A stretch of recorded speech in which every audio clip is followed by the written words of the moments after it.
Bismillahirrahmanirrahim. Insya Allah sore ini kuliahnya tidak perlu lama. Saya hanya mengenalkan ini ya pemanfaatan GUI ya untuk ya insya Allah membantu untuk final project kelompok ya kelompok kawan-kawan GUI dengan menggunakan salah satu library Python namanya tkinter ya. Tkinter sih belum tak push ya sebentar.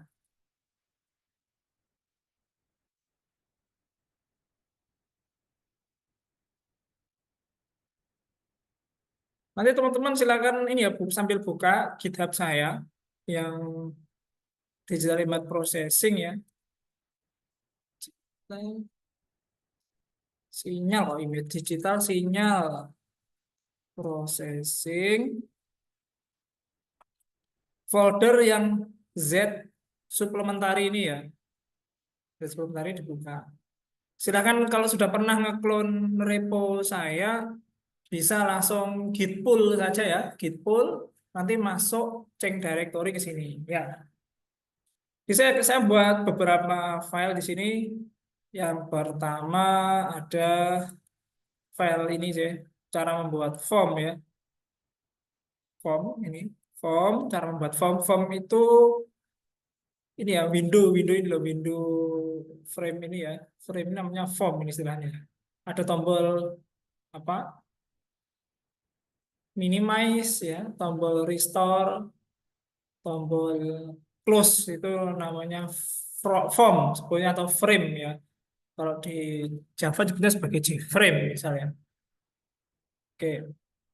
Terus saya buat file kedua yaitu form button ya.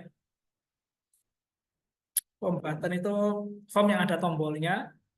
Kemudian ada file browser ya. File browser ini ya untuk ini model browse file itu loh yang ala kayak kalian mau ngupload file kan klik browse gitu ya. Klik browse nanti bisa milih file. Kemudian yang terakhir ada file browser side by side. Nah, itu yang menarik nanti. Oke. Kita lihat di form ya. Kelihatan nggak tampilannya ini? Kelihatan ya, Zat? Terlihat Ustaz. Oke. Nah, form tkinter itu eh, sudah bawaan dari Python ya, sudah diinstal. Kalau Pythonnya versi 3.9 ke atas ya, insya Allah ini sudah ada bawaannya ya tkinter ini. Ya, tinggal import gini ya, import tkinter, terus import ttk ya, seperti ini. Terus root, nah root ini TK ini kelas tkinternya ya, kita menggunakan rootnya. Nah, frame ini bikin framenya, windownya. Nah, framenya tkinternya ini memiliki beberapa pemodelan layout, penataan apa ya button-buttonnya itu beragam. Nah, yang salah satu yang paling populer, paling gampang menurut saya itu menggunakan model grid ya. Tahu ya, kebayang grid itu inilah kotak-kotak gini ya.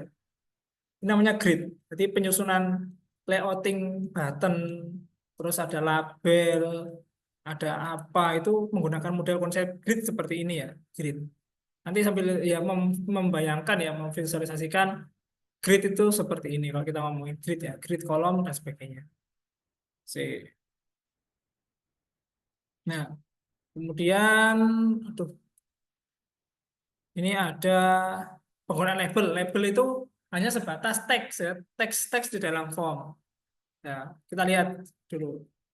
Z Python kita jalankan ya form.p jadinya seperti apa. Nah, jadinya ya dari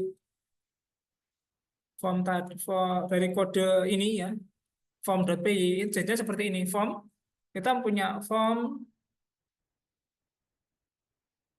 ya, punya form ini aduh. Ya, form ini ya ada tombol minimize ya, maximize sama close. Ya, kemudian ada label yang bertuliskan hello world seperti ini ya. Ini labelnya ya. Tuh, grid kolom 0, 0 nol, artinya ini ditaruh di grid pertama ya, grid pertama. Nah, grid ke sini. Nah, gridnya seperti itu, ditaruh di grid ya. Nah, padding artinya paddingnya ini ya, padding 10 itu gini. Jadi tulisan label ini dia tuh ada jarak sekitar 10 pixel ya.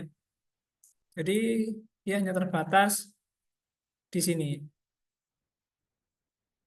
ya, batas di sini.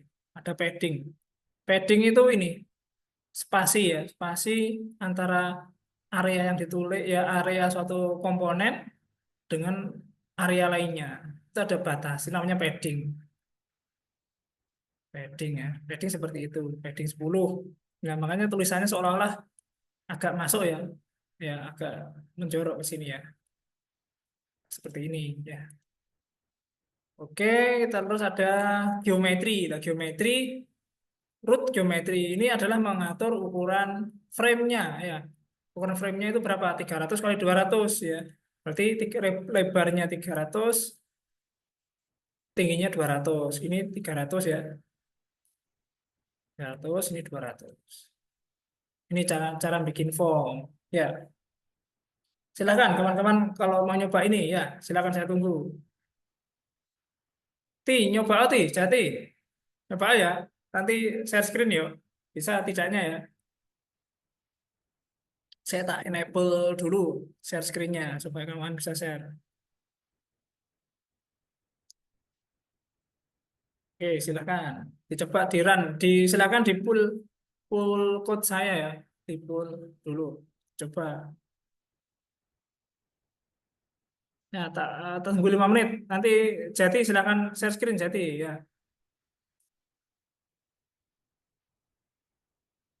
Atau siapapun boleh, tapi Jati wajib ya.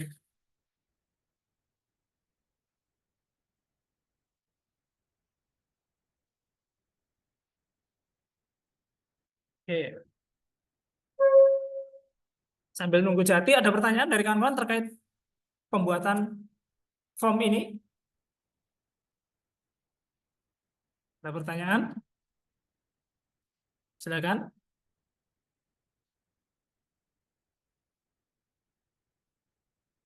Oke, kalau tidak ada, kita lanjutkan ke form yang ada buttonnya. Ya, ini agak kompleks ya. Form yang ada button. Nah, di sini. Form yang ada button, secara umum defaultnya dia sama ya, filenya, isinya ya. Form button, ya. Ada geometri dan sebagainya, ada frame padding. Nah, di sini bedanya ada grid. Gridnya ini ada prinsip yang berikutnya, yaitu NSEW. Itu singkatan dari North, South, East, West ya. Dia intinya menyusun format komponennya itu tertata seperti arah mata angin ya. Ada utara, timur, selatan, dan barat ya. Di sini ada settingan konfigurasi supaya frame-nya juga bisa di-resize. Itu ada. Kemudian konfigurasi untuk mengatur ukuran grid. Nah, itu ada. Terus seperti ini ya. Kemudian ada tombol ini apa? Grid tulisan Hello World yang dia stick ke west, ke barat. Nanti lihat hasilnya seperti apa ya. Python form button. Oh sorry, date-nya. Oke. Nah, labelnya stick ke west ya, ke barat itu berarti sebelah paling kiri ya tadi. Ya ini ya, west. Stick west. Terus karena kita menggunakan apa indeks kolom row-nya ya, dia 00 maka dia berada di pojok. Seperti itu. Ini posisi penataan posisinya seperti itu. Kemudian saya nambahkan button. Nah, button. Nah, jangan lupa setiap pembuatan komponen baik label maupun button ya itu harus menginduk pada frame ya, objek frame FRM-nya. Fungsinya apa? Nah, label itu melekat pada suatu komponen yang dinamakan frame. Demikian juga button. Jadi bisa nempel gitu ya, Kak. Frame, terus ada tulisan, ada label, tulisan, ada label, ada di bawahnya ada button ya. Nah, nah ini frame ya. Ini tulisan label ini menempel pada frame ini. Demikian juga tombol button submit ya. Dia nempel, nempelnya di FRM ini ya. Ini untuk label dan ini untuk button seperti itu. Kita bisa memberikan caption atau teks pada buttonnya, gitu. Teks submit tuh ya. Terus, nah ini penataannya, gridnya kita taruh mana buttonnya. Kalau kita ingin naruh di kanan bawah ya, tambahkan aja ini posisi indeks kolom row-nya ke 10 dan sebagainya ya. Stick-nya dia ke I itu east timur ya. Berarti kan lawannya barat, kiri dan kanan. Ya, ini di barat, ini di timur ya. Oke, koordinat nganu ya. Mata angin kan gini, U ini ya. U, ini I,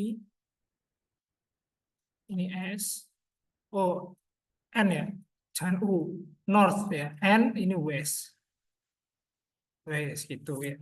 East berarti dia stick ke east ya. Sticknya ini sticky ya. Paddingnya dari Y-nya ini dia 10, padding X-nya yang ini dia 10. Jadi agak menjorok, tidak terlalu ngepres ke batas border ini dari frame-nya ya seperti itu.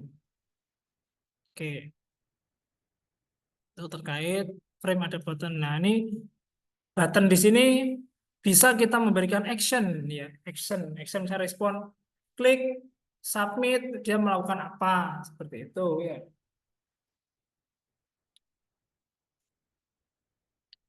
Nah, klik submit seperti itu. Ya. Contoh, oke, itu aja ya. Jadi gimana? Udah bisa? Jadi, jadi mewujud? Tidak ada Ada suaranya. Ustaz, Ada masih yang sudah belum bisa ini ya, mendisplay? sebentar lagi Ustaz. Oh ya, oke. Makanya kirim nih. Oke, kita coba file yang ketiga, yaitu file browser. Nah, kita mau browse file ya. File browser.py. Nah, ini. Di sini saya buat form file browser ya. File browser ya. Saya browse di sini ada suatu fungsi. Browse dia fungsinya adalah ngeload image ya, file dengan ekstensi tertentu. Di sini saya sudah mendefinisikan ekstensinya ya. PNG, JPEG ya atau JPEG ya. Seperti itu ya. Ini di sini ada settingan ya, konfigurasi biasanya ini dipakai ketika ketika klik browse itu dia mendeteksi lokasi default home directory ya, home directory home-nya. Contohnya gini, kalau saya klik ini, nah dia langsung ke directory home di sini ya, home Virgantara. Kalau di Windows sih apa ya, langsung ke C users terus public ya, biasanya ke situ. Nah, ini bisa kita hilangkan juga kalau kita nggak pakai ini ya. Kita tidak pakai initial directory, jadinya apa? Dia akan ngeload ya, membuka directory yang ada di dalam satu project ini gitu ya. Contohnya ini. Nah, ya beda kan tadi kan slash home slash nama user ya. Kalau sekarang kalau menghilangkan initial directory, jadinya dia ngeload yang ada di dalam file browser.py ini. Ya, saya sudah naruh sebuah image ya di sini. Nanti kan bisa pakai itu, klik ya, terus open. Nah, load image seperti ini muncul ya, munculkan image.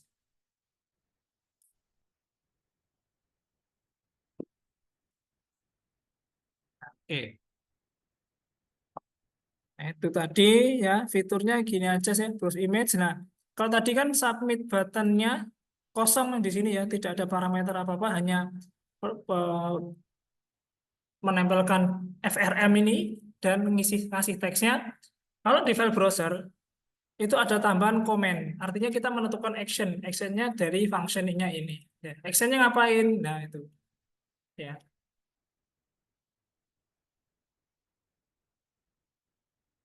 Oke. Action. Klik. Nanti eventnya sifatnya on click ya. On click dia ngeran perintah browse image ini ya.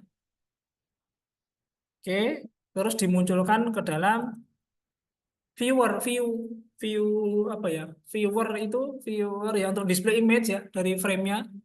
Namanya adalah image TK. Ya, ini fungsinya untuk mendisplay tempat tataan ya, untuk mendisplay image ya, mendisplay image dari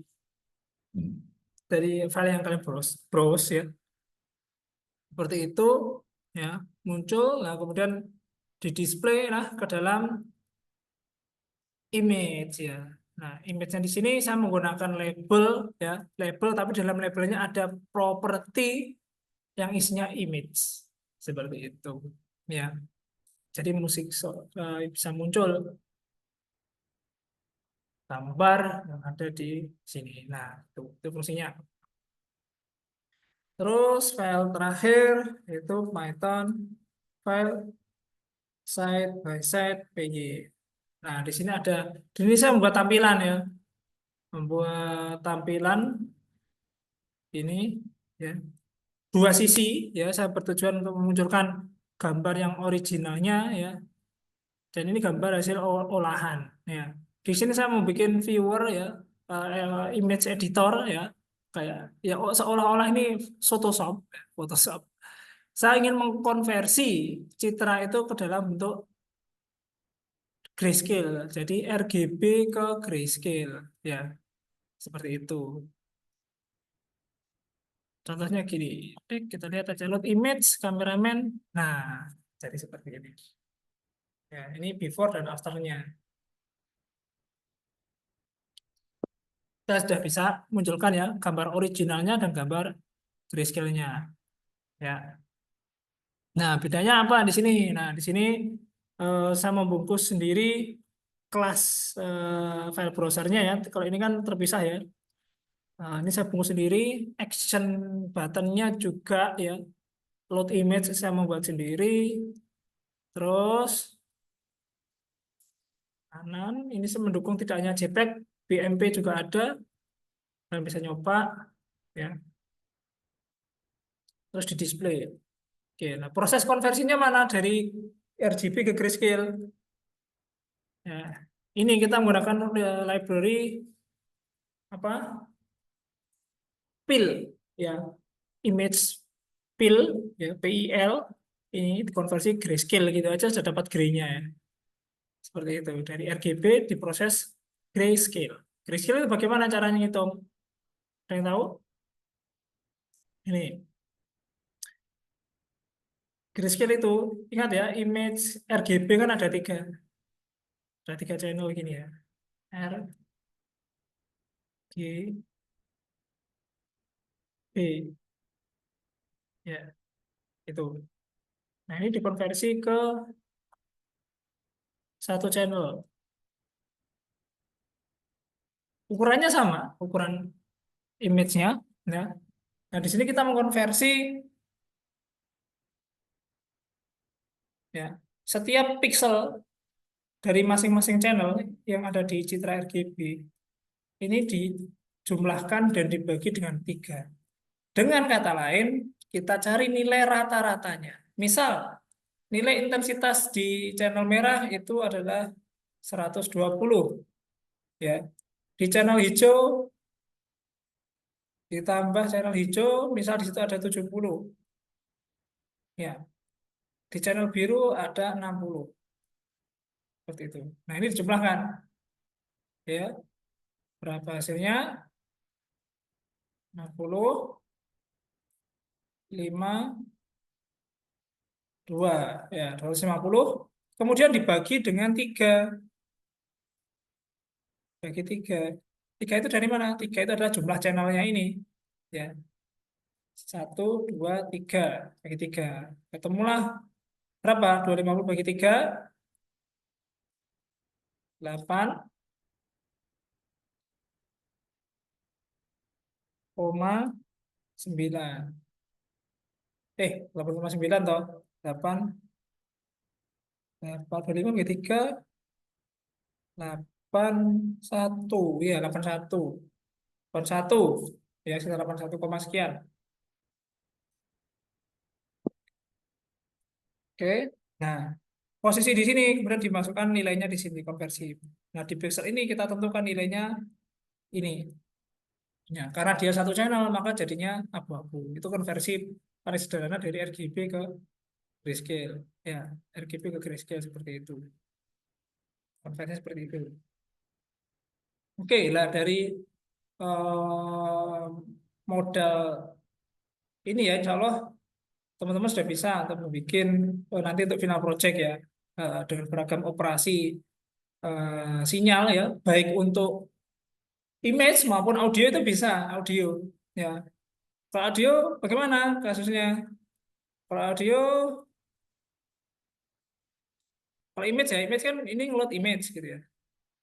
Nah, kalau audio silakan kalian load file formatnya .wav kah atau .mp3 boleh. Nanti tinggal bikin tombol gitu ya, tombol bisa ngeplay audionya. Misal kalian mau melakukan proses denoising ya, denoising, misal mengurangi ada audio yang ada noise-nya, di ada tombol denoise, nanti akan muncul file baru ya, file baru terus di play, muncul suara yang tanpa noise ya, seperti itu. Contohnya seperti itu. Atau yang lain, misal ya, proyeknya sudah menerima toh masing-masing. Nah, proyeknya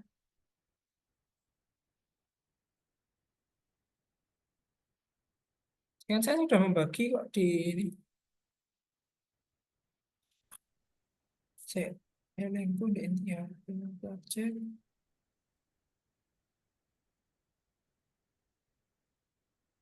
Hmm.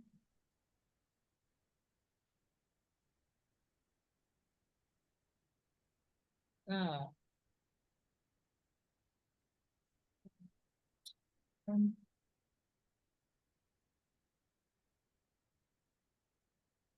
PSD kelompok satu bukan kepentingan ya. Waduh, saya nanti tak cek lagi. Eh, tadi LMS ya. Learning.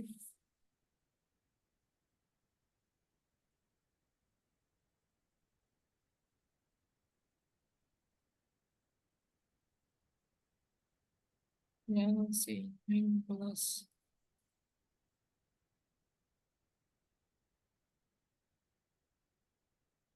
Hmm. Oh iya belum. Ya wis nanti tak bagi ya. Oke.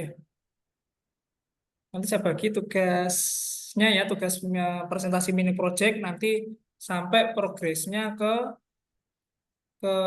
final project ya, final project tugas kelompok. Oke. Jati sudah sampai mana? Bisa ti?